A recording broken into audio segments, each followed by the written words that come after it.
Okay, hello. Good evening, good morning, good afternoon, good day, everyone, wherever you are, whichever part of the world you find yourself.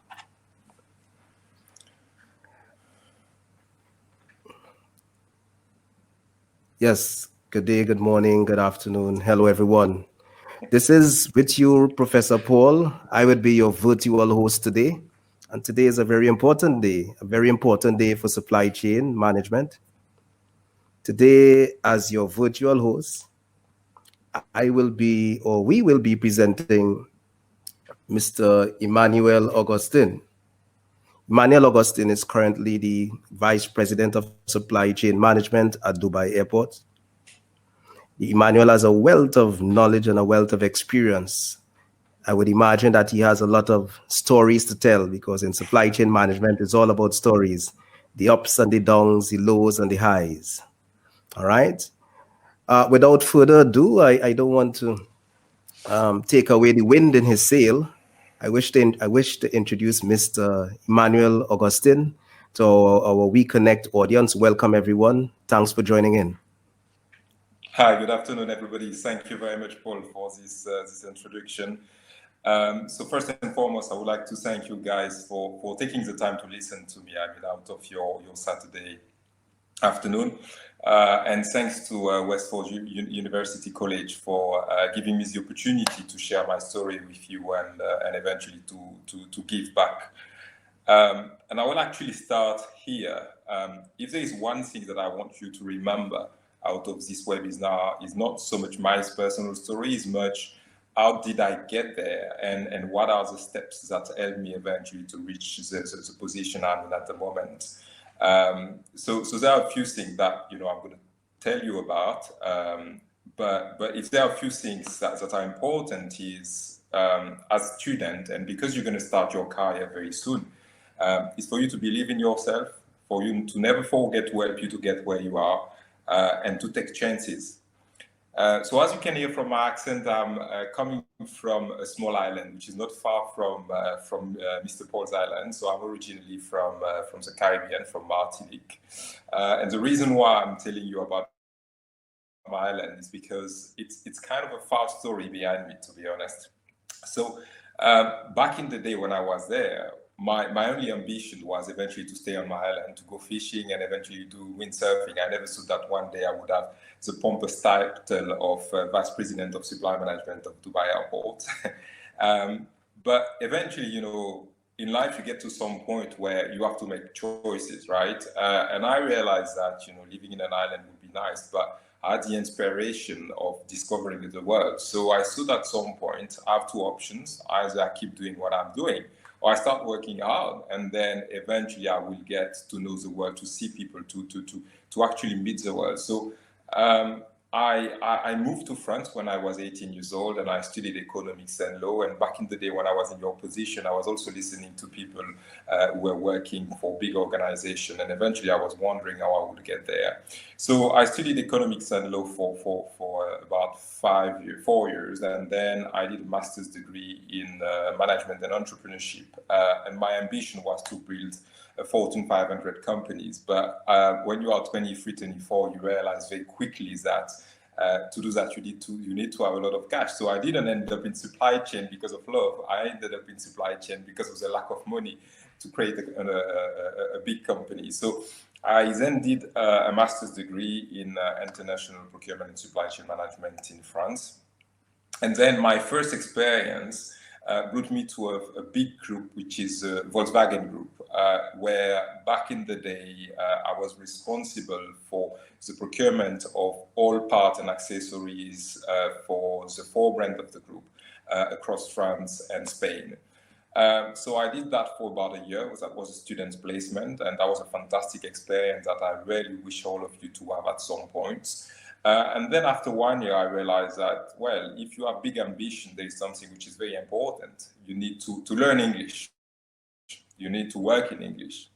And my English was quite poor, to be honest, but I really, really wanted to get a job, in an English country.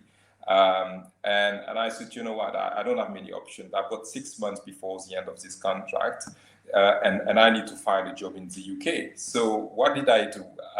And it's the first part of my story, which is very interesting. I looked on the internet and I looked for all the questions that someone could ask me during an interview. And there were actually 250 of them. And I learned all the responses by heart. So I ended up going to the UK, have the interview, and got my job at Honda.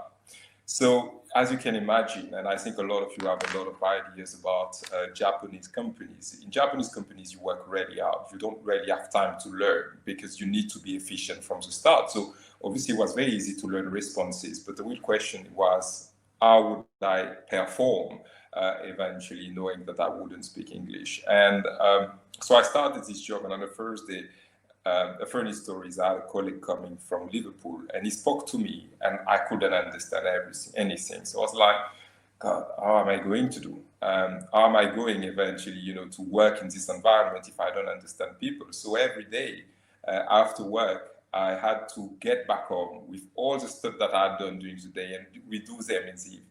And that lasted for 3 months until the moment where eventually I could have a normal conversation with people and a normal conversation with suppliers.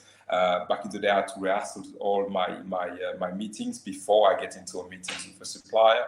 So yeah, for 3-4 months, it's been like a massive challenge. And also it can look like a very interesting story. The most important thing is I never gave up. I always believed in myself. And what this story taught me is that whatever you want in life, you can have it. But the most important thing is to work hard, and never give up and believe in yourself. So I worked for Honda for about 4 years. Out of these 4 years, I was sent to Japan for 6 months, where I was responsible for putting together. I was what they were used to call the liaison person between the UK and Japan for the development of new vehicles. And that was an enormous experience for a 26, 27 years old boy. Having to represent Honda Europe in Japan was fantastic. But out of that fantastic experience, the 2008, 2009 economic downturn arrived. And obviously, the automotive industry was largely hit. And that's the first disruption I want to talk to you about. Because obviously today we look at COVID-19, we look at all the impact it's going to have on the economy, but you guys were probably extremely young when that happened. But back in 2008, the situation wasn't really beautiful. I remember waking up in the morning and passing by a Vauxhall dealership. And in the evening, when I went back home, the dealer was closed. So that was a shock. So you get there and you realize that all the shops around you are closing, and that's a bit of a crazy situation to go through. But the worst thing was eventually one day we got to the office and we had an announcement. And as a professional, as soon as you hear that there's going to be a corporate announcement, you start being a bit afraid. And there was Honda-san, who was back in the days the CPO of the organization, who made a speech. And I can't remember all the sentences that he said, but some things that kept in my mind and resonate till today is he ended up his speech saying, "Change is a chance." And I was wondering, how come, we're going to lose so much money and you are telling us change is a chance? But change was a chance for us to reinvent ourselves, and to reinvent ourselves not as an organization only, but also as individuals. So during this speech, there was also another important information that he gave us, and that was the fact that we would close the plant for 4 months. But the only department that would be working would be the supply chain and logistic department. So I don't know if you guys can picture what it looks like when you get to a car plant, but if you can imagine a massive long corridor, which remained dark for 4 months, and you have to cross this corridor to go to your office. It's quite depressing. But what it's helped us to do as a team is eventually to become a real team, to get, to have each other's back and to realize that we all were vulnerable. And that my first discovery of how to go through a crisis is that sometimes you have to accept to be vulnerable, and you have to accept that eventually as a human being, a crisis, whether it is an economic downturn or whether it is a pandemic like the one we are going through, going to affect you as a human being. And as a result, the best way for you to go over it is to get close to some people that you can believe it, some people who can have your back, and eventually to accept to be vulnerable, because then this vulnerability will help you at some point to crack and to come back again and eventually to go through the crisis. The other thing is, eventually, we have to keep in mind that when we go through such shock, our body reacts like if you have an accident. So you get out of it and you face the challenge immediately. You face it and you feel that, that's fine, I can deal with it. But as a few months after, there is a moment of tiredness and you wonder where all of that comes from. And you have to remember that eventually you have to get ready for this specific moment where things going to impact you as a human being, and you still have to get your brain to work. So what I want to say here is that the reason why I'm insisting on this human aspect, if you want, of dealing with a crisis is because you guys are going to look for a job, in a few months, in a few years, whatever. And it's very important to select the companies that will allow you eventually to be human, right? It's not about the money you're going to make. It's not so much about the job. It's about the person you are and the person that you're going to be working with. And the way we managed to go through the crisis and the way we managed to reinvent ourselves at Honda, it's simply because we built a fantastic family, and together we resuit our ways of working. So a few things that we did, we worked with our suppliers on cost reduction initiatives, which were not just going and squeezing the suppliers, but rather identifying opportunities for value-added and value engineering initiative that we could run so we can generate savings. And a typical example that I have is a saving that I made with the suppliers on fuel and brake pipe systems. That was free transfer component, where we re-engineered totally the production system, and we save about 1.5 pounds per vehicles, which is massive when you make 700 vehicles a day. The other thing we did was actually to reinvent our full supply chain by introducing what you call a middleware mechanism. So before we used to have trucks that were coming in and out of the factory on a daily basis, and eventually we were not optimizing on our logistics. So what we did is we looked at all the movement that our truck were doing across Europe, and we built a model whereby when a truck was leaving the factory, he was going to drop a box in a location, and he was picking up the part, and he was doing the same to different factories until the moment where he could come back. So we built a supply chain, which is pretty much what you see today with Amazon and so on, when we were optimizing the use of all the vehicles that we had. So I did that again, for about 4 years. And then it was time for me eventually to do something different, in the sense that I felt that this crisis had a massive impact on me as an individual, and I wanted to eventually take advantage of what I'd learned on that to do something different. So I set up a small consulting business, and I got a first contract with a company called Clear Channel Outdoor. And the idea was really for me to put together the basic of procurement within that organization. So that was a very interesting contract, and eventually proposed me to get my first big job as a manager for France, which I didn't take, and I'll tell you why. The reason being that I got an opportunity to go to work for a company called GlaxoSmithKline. And again, as I like to put myself in very difficult situation, I accepted this job. I accepted this challenge where the role was for me to be responsible for the procurement activity, the procurement of studies for the development of vaccines. So when we talk about the COVID-19, it's kind of something which is quite familiar to me. Because at GlaxoSmithKline, I was responsible for buying the studies that you do before the clinical phase. So in the pre-clinical phase of the development of a vaccine, there are some studies that are outsourced, and my department, my function was responsible for buying that. And again, the reason why I say that I like to put myself in very difficult situation is because I'm everything but a scientist. And not being a scientist, when people come to you and talk to you about testing such as ELISA or PCR, that just doesn't resonate to you at all. I didn't really understand what they were talking about. I didn't know what it was. I didn't know what was the purpose of all this testing. And I ended up again, having to go back to my books. So you will think, wow, this guy is crazy, just like, studying. And it's not the point. The point here is, if you have a challenge and if you have an objective, the best thing is actually to see what are your options. And now you can tackle the objective, and to be able to to look at yourself in the glass and say, I did everything I could. So even if you fail, and I'm sorry to say that, but in life we fail, yeah. But even if you fail, it's important to be in a position where you can face challenges and when you can try to take them and eventually to succeed. So this is what I did, and eventually got back into my books for 3 to 6 months, trying to understand, the meaning of testing, the meaning of some studies, what we were trying to get out of these studies. And luckily it works quite well for me. So I had a fantastic experience working for GlaxoSmithKline in Belgium.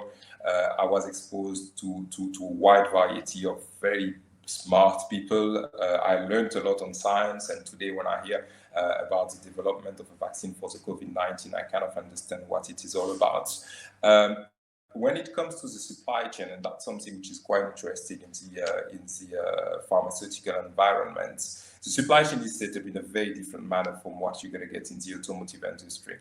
But in the meantime, it's quite similar. So in the automotive industry, one of the things which is very important is how you optimize your working capital. So you never leave so much inventory sitting on your shelf. The reason being that you make very tiny margin in the automotive industries, and therefore you try to optimize as much as possible your inventory by having high inventory rotation. So if you look at it, your inventory rotate pretty much once every day.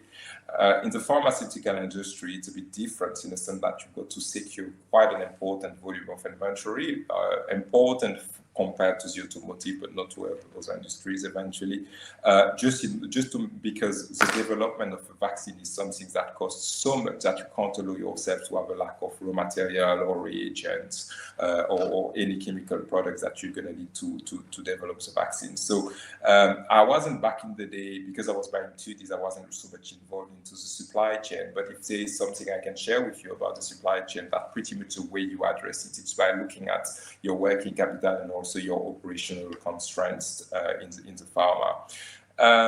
So then I actually left GlaxoSmithKline back in 2014, and here you go, I come to Dubai.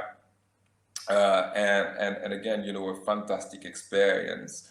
I joined a company called Agreco, which is a temporary power generation company. And I was the first procurement and supply chain professional hired by that organization, which back in the day was 50 years old. And that organization was a company that made massive margins for 20 years. If you look at the growth of this organization up to 2014, because after things got a bit gloomy, that's an organization that was making probably 20-25% profit margin. So pretty much the same kind of profit margin that you can get in the luxury environment.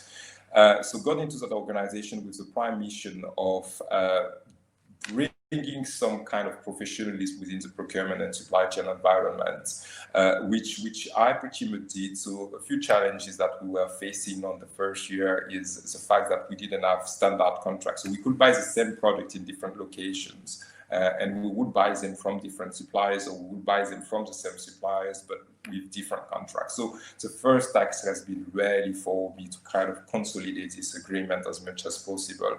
And we had also massive inventory sitting on our shelves. So the second task was eventually to look at how we could optimize that. What happened is after 1 year, there was a new CEO who was hired by the company, and as part of his strategy, he decided that it would be good to have a procurement and a supply chain organization. So I would say that thing runs in my favor, in the sense that for a year I looked after the transformation of the company, of the procurement function. So we run a project which was called the Procurement Excellence Program.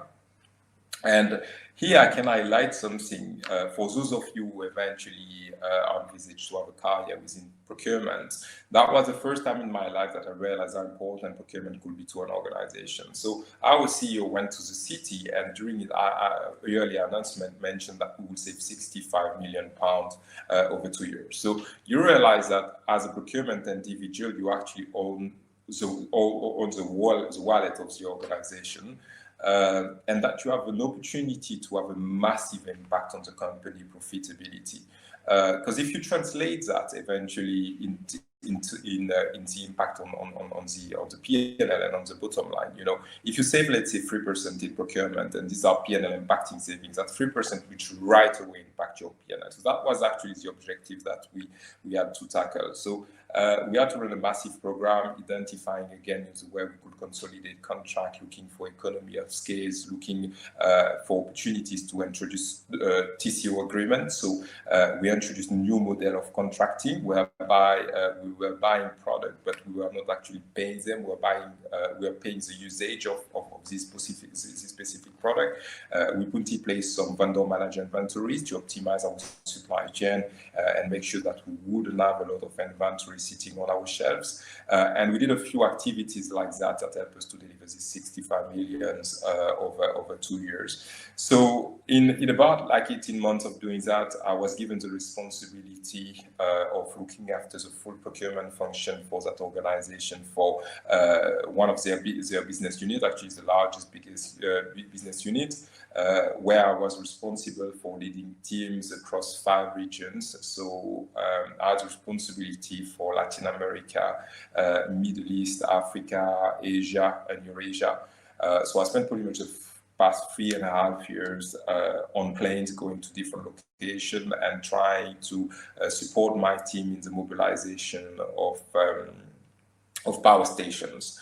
And again, this is an exercise which can be extremely tricky, because when you deal with the setup of a power station, on one hand, you've got massive suppliers that you want to go after, and that's what every single procurement or supply chain professional want to go after. So you want to deal with the big suppliers, you want to negotiate a big contract, and that's fine.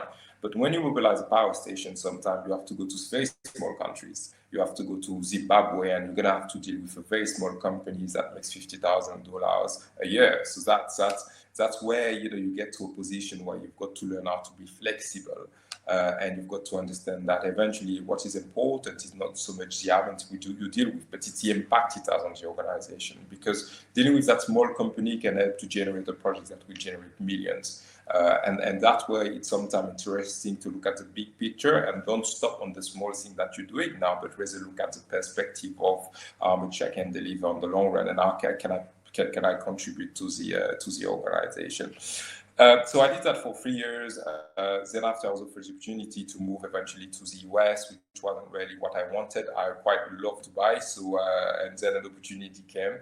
So I joined Dubai Airport, and as you may imagine, because it's a government, I won't be able to get into the detail. I know we've got a Q&A session, so I'm quite confident that you're going to have quite a few questions on the different experience that I shared with you. But on Dubai Airport, I won't be able to get into the numbers whatsoever, but I'll be able to give you what I want to share about Dubai Airport is more my experience as an individual and also as a leader. So I joined Dubai Airport on the 9th of February of this year as a new vice president of supply chain management. And within 4 weeks of being there, the airport was closed and I couldn't see my team. So, I spoke to you about my challenges when I learned English and eventually when I worked for GlaxoSmithKline. But this is nothing compared to having to manage a team of 80 people who don't know you and who you don't know either, right? This is a very, very, very complex exercise, but to manage 80 people remotely. Because eventually you have new ways of working, you have new objectives eventually, and these people are not, familiar with the way you work. So I think over the past 3 months, there are a few things that I learned. The first thing that I learned is actually resilience, because I think that I pretty much hit a wall in the sense that I got my dream job working for an airport. I love planes, I love airports, in Dubai, sunny location and so on. And then all of a sudden, all of that turned into something where eventually I have to work from home and I don't know my team. So you have to be extremely resilient to deal with this kind of situation. And there is something that I like to mention is the term dealing with ambiguity, because this is what this crisis is bringing to us, is ambiguity. So the other challenge that I had to face over the past 3 months beyond knowing my team is eventually all the ambiguity around the market and how we would manage a relationship with our suppliers, how we would develop our supply chains, how we would make it resilient and all of that. And the main problem is because nobody knew what the COVID-19 was all about, nobody knew when we would find a medicine, nobody knew what was the rule we were supposed to take, then it was extremely difficult as a leader to make decisions and eventually to lead people to execute these decisions. And that where sometimes you have to take risks, you have to take chances. I'm not saying that you need to bargain, because eventually you need to analyze what are the consequences of your decisions. But this is pretty much what I had to do. I had to look at different scenarios, look at the one that would be the most profitable for the organization, and eventually drive our relationship and our discussions with our suppliers, drives the organization and the setup of our supply chain according to the pro and cons of looking after these different scenarios. And successfully, I mean, we passed the past 3 months quite well.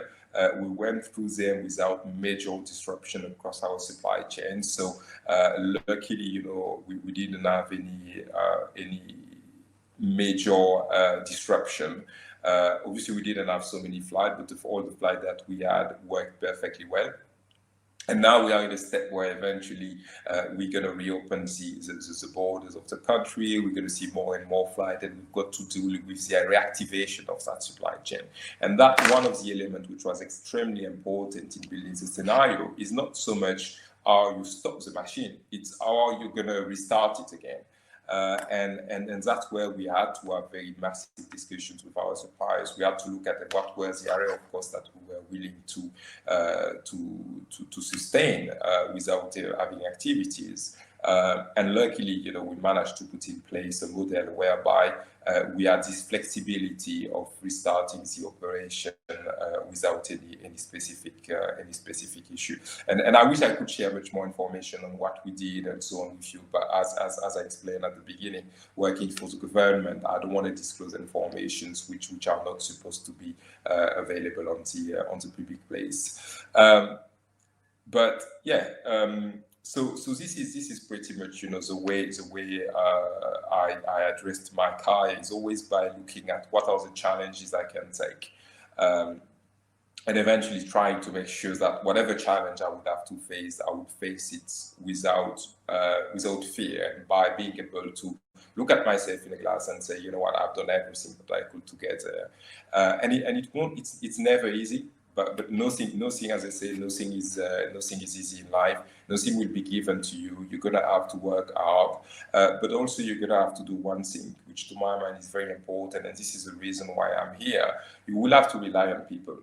And when you're going to get to a level where eventually you will be able to share on your experience, or eventually you will be able to help someone else, never say no to this opportunity, because you're going to learn as much as you're going to help others to grow. And that's one of the reasons why I'm quite happy to be here with you, and I will be delighted to answer any question that you may have. So I know I didn't go into details what we did at Dubai Airport, and that might be a bit frustrating for you, but happy to cover my experience at Honda, GSK, or whatever I can share with you guys.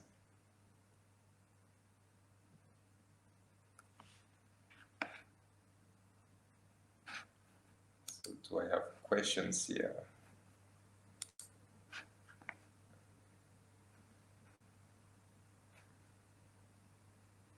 So I don't know, I'm not really familiar with the webinar, so I don't know if Paul's going to get back online at some point, and or if I have to take questions from the Q&A session. But happy to answer any questions that people may have on the line.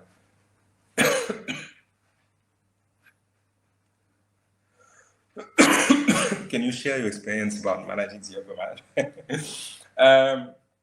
That's a very good question. Managing the upper management.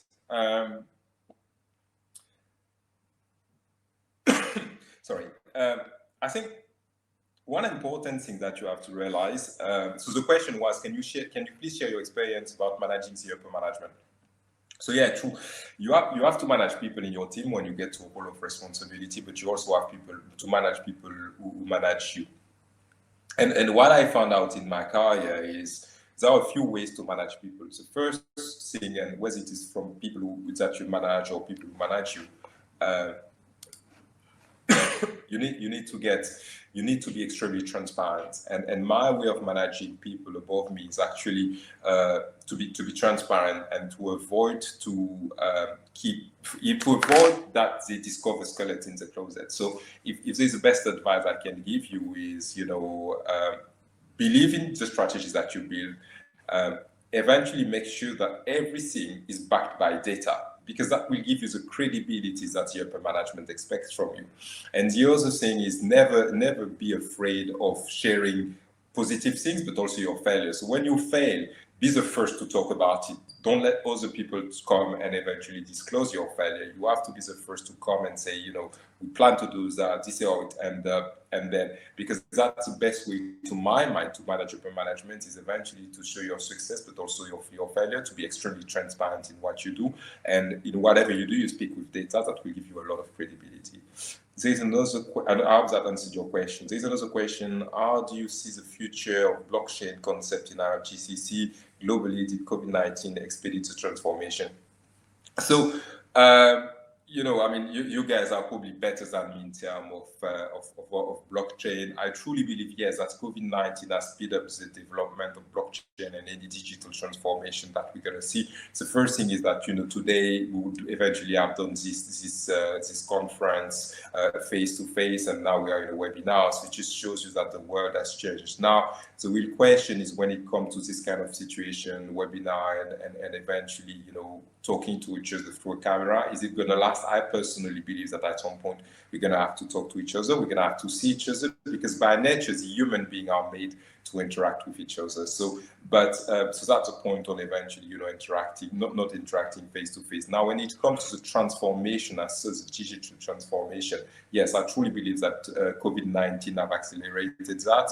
I know that we are looking at introducing procurement and supply chain suite and tools, and other organizations are looking at that. Other organizations are looking at using blockchain as well in order to, optimize the way they use their business intelligence data. And in the future, we will see that a lot of things going to be automatized. It doesn't mean that all of you have to jump into IT. I don't believe, there's going to be seats for everybody. I think there's going to be a lot of seats in finance moving forward. There's going to be a lot of seats in supply chain. I've seen the market of procurement and supply chain booming. A lot of companies will try to optimize the way they spend their money. So eventually there will be a lot of opportunities, but you have to be aware of what are the technologies which are available on the market. Can you shed some light on the compliance procedure in aviation supply chain and how they're involving with digital modules? So in our environment, there are two things. So obviously you have the compliance in the supply chain, but you have also the compliance because we are part of the government of Dubai. So obviously we are subject to some laws and regulation that we have to stick with. We have to stick to. We are actually subject to very, very stringent measure, whether it comes to the supply chain and the way we onboard suppliers, or whether it comes to the way we deal with our vendors and what is required from them. It's again, I can't get too much into the detail of what we're doing, but there are a few things that we do, and that's actually helped us to go through this crisis.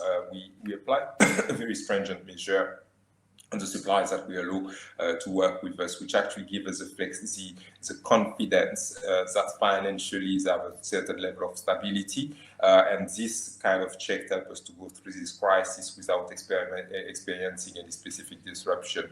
We also put in place very stringent contracts, and our suppliers are subject to major screening to ensure that they will not stop our operations at any point. Hello, Emmanuel. Yes. Yes, so let me come in to help you there. I'm going to read some of the questions for you. Is that okay? Sure, sure, sure. Okay, good.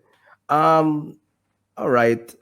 Okay, I'm just going to choose them randomly that I would have published. What qualities do you think a procurement manager requires? That question is from Rishma. Okay. Thanks for your question, Bisma. I'll say the first one to me is is you have to be sociable. That's the first thing.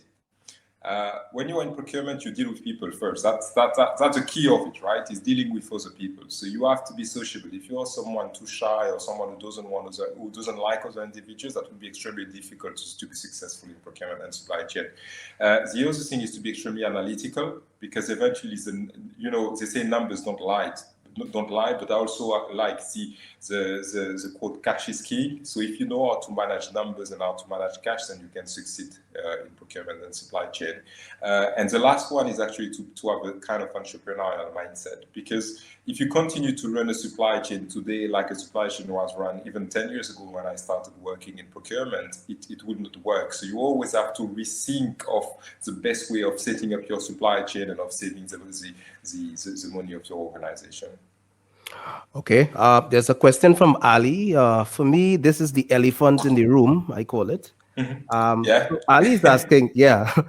He said, we know racism is a big thing now. Well, it has been around, Yeah. and it exists in organizations, as we know. He's asking about your experience, maybe how you would have dealt with it, and if you would have encountered it. Yeah, that's a big elephant in the room, but Yeah, I was yeah, yeah. expecting it at some point. Right, yeah. No, I faced racism like everybody. One of the reasons why I also wanted to quit France was because of racism. Because eventually, I remember some jokes that I was hearing at the coffee machine. But one of the things that has been extremely important to me is I never focused on the small portion of stupid people who were racist. So I'll give you an example. When I arrived in France, I probably met 3-5% of racist people. But I mean 95% of people who were extremely nice to me, who wanted to know about my island, who brought me to places that I would never have been through, right? And this is the way I've tackled racism. I always thought, you know what, you can't make you can't transform, a mule into a racehorse. So, don't focus on the racist people, but just focus on those who are extremely nice to you. And I didn't get where I am on my own. There are a lot of people who helped me. There are a lot of people who believed in me. There are people who actually gave me jobs, who employed me. And these people were rarely people of my color, right? And it's not because people of my color don't want to employ each other. It's just because the point I want to make here is the people who actually give me my chances were people who didn't see the black Emmanuel Augustin. They saw a human being who had potential. So this is my way of dealing with racism. I think we're all equal, and I always like to focus on people who have the intelligence of going above the colors. I had the chance to work across 54 countries. So I work with people from India, Bangladesh, Pakistan, Zimbabwe, Indonesia, whatever you call it. I met a lot of intelligent and very, very nice people across the board. I met also stupid people, but I don't remember the stupid people. I try to kind of to erase when I meet stupid people, and it always worked for me, to be honest. And luckily, in these countries, that's something I quite like. We are a massive melting pot, and it feels that racism is not something that exists. It probably exists, but I've never personally experienced it here. Thanks a lot for that. There's a question. I don't see the person's name. I'm wondering if it was anonymous, but they're asking about the culture. They want to compare Japanese culture with German culture. What was the difference? Yeah. Well, actually, that's an enormous difference. So they are similar and very different in the meantime. So the similarities are around the analytics. And eventually, they pay a lot of attention to details. Both German and Japanese are like that. Now, I'll say, that the main difference I found is in the way of thinking. They have a thought process which is fairly different. So the German people are going to tend to ask you to come up with something based on numbers. You're going to come and that's a solution. That's fine. We check it. It's okay. The Japanese people will always ask you why. And you always have to rethink, about how you got there eventually. And even when you manage to prove how you got there, you will always ask why. So that's the biggest thing I learned eventually with Japanese people.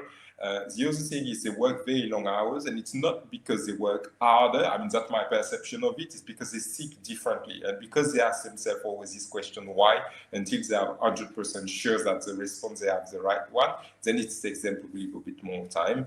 And on the human side, I'll say, I found out that the Japanese people were quite funny people. Also, they were quite strict. One of the things they like doing is to go to the karaoke. So they will actually invite you to go to karaoke on the Friday night, and you're gonna have big fun. So they are a bit different from this aspect to the German. Okay. Emmanuel, I saw about 2 questions that spoke about language barrier. I'm not sure if you answered that already. They're coming fast and furious. No. Yeah. Okay. So there's one question asking how you dealt with it. How did you learn English quickly, and how you dealt overall with language barrier issues? Okay. So I learned English by watching movies. So I was so desperate to learn English that back in the day, I mean, you guys probably have never seen that, but we had DVDs. So I took like a subscription to get like to be able to have 3 DVDs a week. So I was watching the DVDs with the subtitle initially in French and then in English, and that's how I learned English. And then I used to have a book where I was putting all my vocabulary, and every day I would revise and I would learn the vocabulary. And I found back in the day, someone wanted to learn French, so every day we would call each other. She would speak English to me and I'll speak French to her, or we'll do it the other way around. So, I found a lot of tricks eventually to try to learn, but I had to learn it very fast because I really wanted to go abroad. Excellent. Right, there is a question here. I saw a question that related to leadership, but anyway, there's a question from Johnson Pinto. And yes, any suggestions to people who hesitate from traveling to work to some countries they never visited? I'll answer with a question. What is the worst thing that can happen to you but having a nice experience? Try. There's nothing like having regrets, and I think every opportunity to travel to a new location is a blessing. I traveled to countries that I never thought I would have a chance to go to at any point, and I luckily had only one bad experience out of like 54, 57 countries. So don't hesitate. Just go. I mean, people told me a lot about Bangladesh before I went there, and I actually happened to have good experience in Bangladesh. I had good experience in Zimbabwe, good experience in Angola. So yeah, you should just go for it. All right. There's a question here on quality control and quality assurance. I'm not sure in what context, but they're asking you how did you balance QA and QC, I guess from a supply chain perspective. All right, okay. So in terms of QA, QC, you mean at the airport or generally speaking? They didn't say actually. I guess this maybe it's generally speaking. That's quite a wide question. So, yeah, it's a wide question from Said. Yeah. Okay, Said. So generally speaking, so you have 2 ways to look at QA/QC eventually. One being eventually everything which is outside the procurement of your supply chain, or what you're going to call your supply quality and development. So I tend to be a big believer of having a supply quality and development team in an organization, and to me that's the best way eventually to strengthen your supply chain and make sure that you buy the right product in the right quality and eventually at the right price. But also it's the best way to find once you have hit the level where all your commercial discussions are done with their suppliers, the only way to optimize your cost is going to be to work on value added and value engineering. And this is where your supply quality and development department will come into play, and that was going to have like a very, very important role in your structure. So across the different organizations that I work for, I've either seen this kind of structure or I've actually put them in place. Thank you very much, Emmanuel. I'm seeing a question from Lou Jane, and it's a leadership question. However, sure. Supply chain managers are leaders in the industry. They're asking how would you handle a workplace to manage your employees to love and respect you? I guess how do you nurture love and respect in the workplace? Well, I think the first thing is you don't go to work to be loved. People might appreciate you, but you always have people who are gonna like you and people who won't. I think all depend on your personality. What I try to establish in the workplace is mainly an environment of respect and an environment of trust. These are the most important thing for me. And I like to say that, I don't want to be remembered as someone that people are scared of when they come to the office. I want to make sure that anybody who worked for me or who worked in one of my departments learned something and grew under my leadership. So that's pretty much the way I looked at it. But it doesn't mean that everybody's going to love me anyway. Some people might, some people might not. But that's not the most important thing. That's not what drives me. What drives me is eventually, even if you hate me, is that in 5 years or in 10 years, when you look back and you say, when I worked for this guy, I learned something. And that helped me eventually to grow. And even if you get to a job where you've got bigger jobs than mine, I'll be super happy for you. Thank you. There's a question from Fawad. I guess Fawad was listening attentively. He's asking how you manage your supply chain pace from the fast-moving medicine sector or segment versus the so-called slow-moving energy sector that you're in. So actually, interestingly, temporary power is a super fast moving. So if you think that pharmaceutical is fast moving, temporary power is extremely fast moving. We're not talking about permanent power. We're talking about setting up temporary power stations. And eventually people call you when they need you. So you've got to mobilize project like overnight pretty much. There is no days off. So I like to say that for the past 5 years when I worked for Agreco, I was working pretty much every day because they can't call you. They could call me now on Saturday and say, Emmanuel, we want a project in Democratic Republic of Congo. We've got 2 months to mobilize it. So it's pretty fast. You've got to be extremely agile. And I think it's not so much about me, it's much about the dynamic of the full organization and the full team. And the way I did it is just basically by making everybody understand that we're all in the same boat. We need to get things done. And I had a fantastic team, and I wish they were online today, but to say thanks to them because I had a fantastic experience with them over 5 years where we built this dynamic of family where we could work together and eventually get things delivered. Okay, thank you. I saw a question from Ebenezer. Where did it go? Right. Okay, Ebenezer, thanks for your question.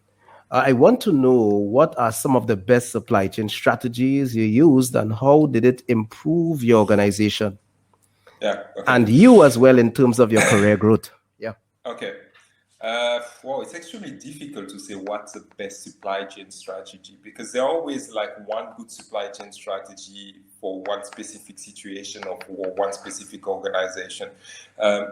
The most important thing to me is to make sure that whatever strategy you develop is in line with the full strategy of the organization. So never try to work in silo and always remember that you have internal stakeholders who are actually your customers, and these people have customers. So at the end of the day, you have to satisfy 2 sets of customers, and therefore your strategy needs to be aligned with that. If you try to save, to generate cost savings in an organization which is extremely cash rich, when eventually the strategy is to increase the pace. So I take the example of Agreco, for instance.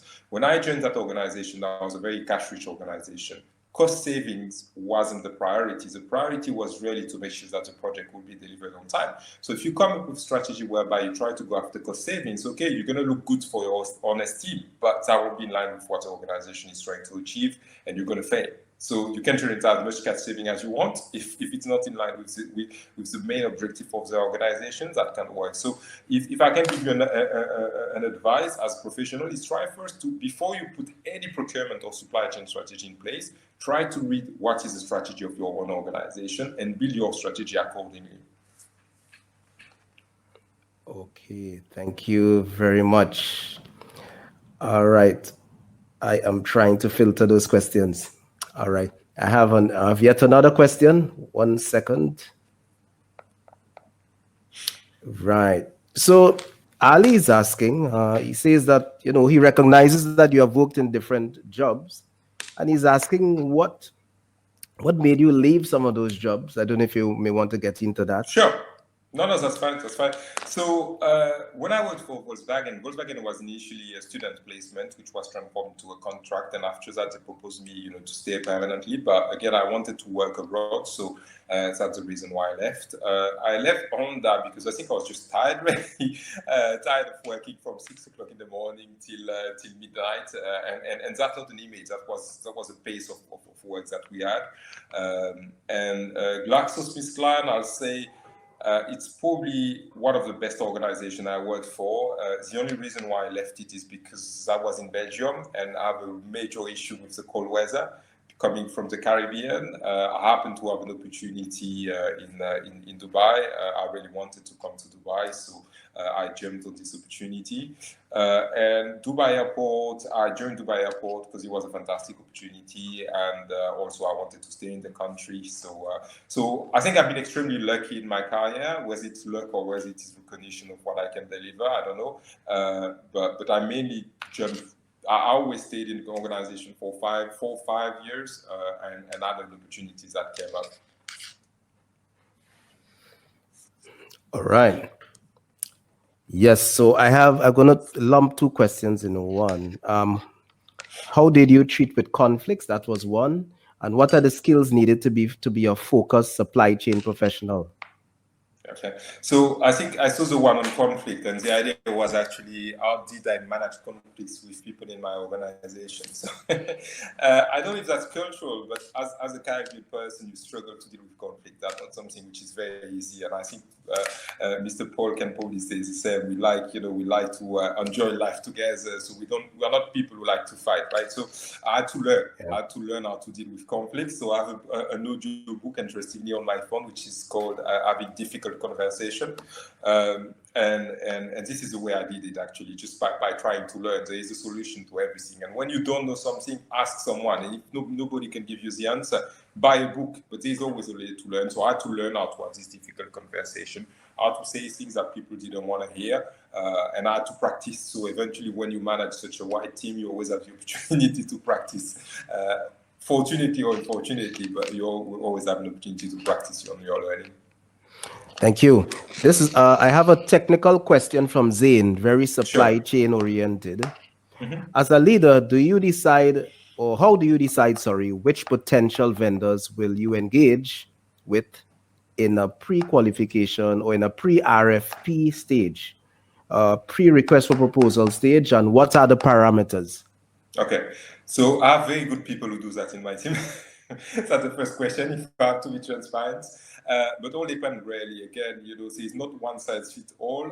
You're gonna have key selection criteria that you're gonna have to set with your key stakeholders based on eventually again the strategies that you wanna put in place. So you could be in a position where you want simply to introduce a TCO agreement, and in this specific context, the criteria would be extremely different from the one that you're gonna have if you just want to buy parts from a supplier. So really all depends on the environment you work in. If you look at in the automotive industry, you've got a set of 5 criteria that you've got to put in place. You have quality, cost, delivery, development, and management.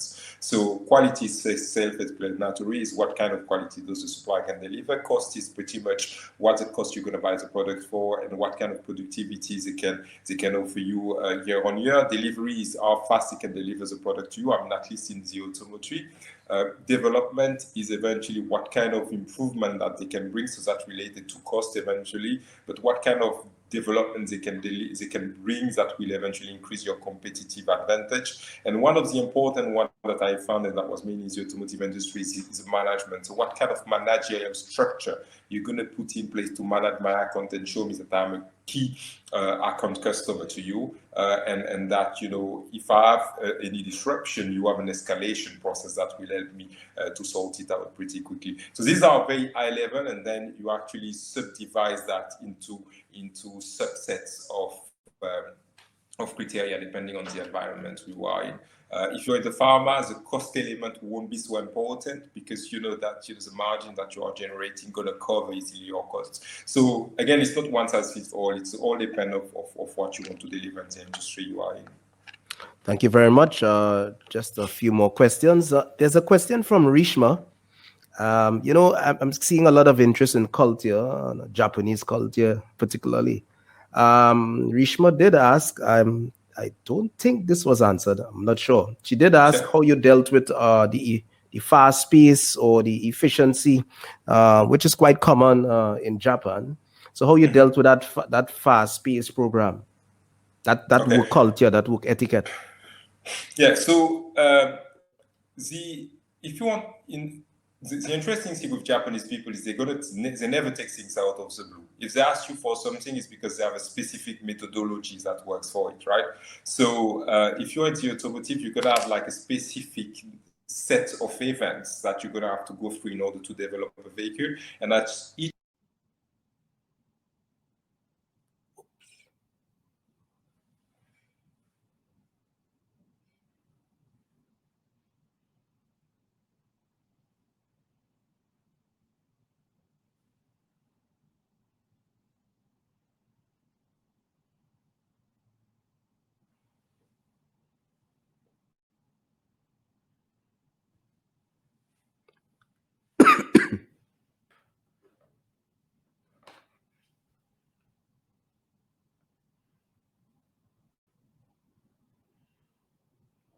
Okay, just hold. Emmanuel seemed to have been bumped off. Just hold a second.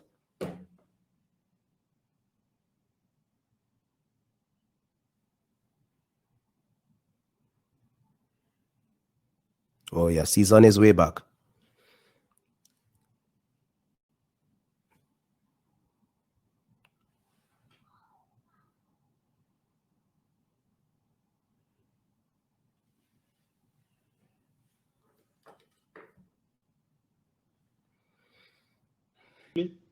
Welcome back, Emmanuel. Thank you very much. Yes. So yeah, sorry, I was answering your question about the fast-paced Japanese environment. So in the Japanese environment, everything is well set and organized. So if you look at it, when you build a vehicle, you've got pre-build event and then production events. So you've got like 3 pre-build events where you will have to do some verification with the engineers on the costing and on the design of the parts. And then you've got your production event where you produce small amount of vehicles and eventually they are tested. But because everything is well scheduled, it's very easy to adapt to the pace of production. They have like a very, very, very clear and strict schedule. So that wasn't so difficult. Okay, Emmanuel. I'll see if I can answer maybe about 4 more questions. Rishma is asking again. She's asking about the issue of difficulty moving from one product to another. Was that challenging? When you shift jobs, you might have moved from one kind of sourcing to another type of sourcing in terms of products. Yeah. No, I think, honestly speaking, I think the methodology that you will apply will be the same. Across the board, the methodology, if you understand the key principles of procurement and supply chain, the methodology will be the same. So earlier, one of you asked me what are the key qualities that you need to have to be a good supply chain professional. One of those I missed is actually the curiosity, because what helped me a lot to move from one industry to others is that I'm very curious. So I always want to learn things. So when I joined Dubai Airport, I bought a book about airport operation management. When I joined GlaxoSmithKline, I wrote a book about like R&D vaccines development and this kind of thing. So it's all about it. You have to understand the product that you're going to buy, but if you have this level of curiosity, it's not so difficult. I mean, I personally haven't experienced any particular difficulty going from one industry to another, but there's a lot of personal work that you have to do if you want to be able to do that. All right, this is a CIPS related question. This person is asking about the role or the impact being FCIPS has had on your career, and also your experience as the vice chair of CIPS Dubai branch. Sure. So being an FCIPS always, I mean, it gives you credibility because it means that you know what you're talking about. It means that you have pretty much reached the pinnacle of what you can do in terms of procurement and supply chain. So it gives you this level of credibility, but it also gives you high level of responsibilities. And when I spoke about giving back, being here in front of you is part of my role as an FCIPS, is to share all my experience and make sure that I can help you to become better professionals. So it helps you on both ends in the sense that it gives you exposure, but it also gives you some responsibilities. Being the vice chair of the committee in Dubai, that was a fantastic experience for me. I wasn't experienced with talking to a wide range of people, to attending conference and so on. So that helped me to learn something different. That helped me to be in front of a crowd of people and eventually speak without being afraid of doing so. And it also helped me to grow my network across the region. So it's not like, you're going to join the CIPS and you're going to go to the event and that's how you're going to get a new job. That's not really what it is for. What it is for is really for you to grow as an individual. Thank you, Emmanuel. This will be our last question. It's a bit heavy. I'm not sure if you can summarize. Sure. This person, okay, it's Slimani. Slimani is asking, you have mentioned logistics, inventory management, optimization, which lead to cost savings. They are asking you, though, to give us some details on this strategic course of action. that Sure. might take us some time. Okay, so, I'm just going to try to summarize that, right? So, one of the things that I realized that nobody tells you about when people are talk about inventory management is what is the impact of inventory management on an organization. And I think, to understand that, we need to start with a balance sheet of an organization and what your inventory means for a company. What your inventory means for a company is that you have cash sitting there doing nothing. So it's pretty much you buying a car, a very expensive car that you put here, and the car devalued, but you can't even measure this devaluation because eventually it is on your book at its purchase value, right? But you don't do anything with this car. So if you manage to reduce your inventory, what you're trying to do is to free up cash flow for your organization to be able to do a few things, either to hire people, either to invest into new equipment, either to grow as a whole, right? And that's where you should be starting, really. So when I start looking after an efficiency program when it comes to inventory management, the first thing I do is actually I try to segment as much as possible my inventory, trying to understand what is the portion of the inventory that moves and that I don't really need to worry about because it's going to be consumed whatsoever, and what is what we call the SLOP, so the slow and obsolete inventory. And this is where eventually you have the biggest challenge, because you're going to have to talk a lot to your stakeholders beyond the numbers that you're going to be looking at. You have people who always want to keep the inventory in sitting on your shelf. So that's where your negotiation skills will come into play. You're going to have to start eventually convincing your CFO that there's no point keeping this inventory. You need to dispose of it. You're going to have to convince some of the people that you potentially don't need this inventory, and eventually we need to either dispose of it or look at the back mechanism with your suppliers. So there are a lot of elements to take into consideration. But to me, the first part of any inventory strategy is to understand what is the impact of my inventory on my balance sheet, and how is it segmented, so I can eventually build the right strategy to dispose of it. So I hope that answered your question. I tried to summarize it as much as I could. Okay, thanks a lot, Emmanuel. Emmanuel, I'm gonna ask you to maybe wrap up. Any closing comments? But as you do that, I'm gonna kill two birds with one stone. A student is asking if you can recommend a particular book, text, some reading material that will cover most of the areas you would have spoken about. Sure. So there is one book, which is not a procurement or supply chain book, that I love, and I highly recommend to all of you. It's a book from Dale Carnegie called How to Win Friends and Influence People. And the reason why I recommend this book is because if you ask me what is the best book I've ever read over the past 20 years, is probably this book, because it helped me to understand how to manage a team. It helped me to understand, if I refer to all your questions, it helped me to understand how to influence people. It helped me to understand how to create the right dynamic in an organization. And if you create the right dynamics, then you're going to get the right results. So this is a book that I strongly encourage you to read. I have a few others, in my list that I can share with you. But yeah, if I can give you best advice, if I was of your age today, I would start my career by reading this book, because I'm quite confident that it can make a massive difference. Okay, thanks a lot, Emmanuel. I don't know if you have any closing comments. You've said so much. Yeah. Thanks again for having me, and thanks to all the students for all their questions. And I see a lot of nice comments. Yes. So I just hope that the discussion that we had today will help you. I'm always available. You can find me on LinkedIn. If you send me a message, I'll always answer. Sometimes it takes me a bit of time, but I'm always happy to help. So feel free to reach out. And I truly wish you guys all the best. So stay safe and take care of yourself. Okay, thanks a lot, Emmanuel, from Westford University College and the rest of our team. I'm sure you have left a lot of persons all hyped to maybe join the profession, the procurement profession. I know there's room for many. Yes, hopefully. Thanks for sharing your ups, your downs, your challenges, your background as much as you can. Thank you so kindly. Thanks a lot. Thank you. Thank you very much for having me. All right, cheers. Okay, goodbye, everyone. See you all in our next webinar. Bye-bye. Cheers. Bye-bye.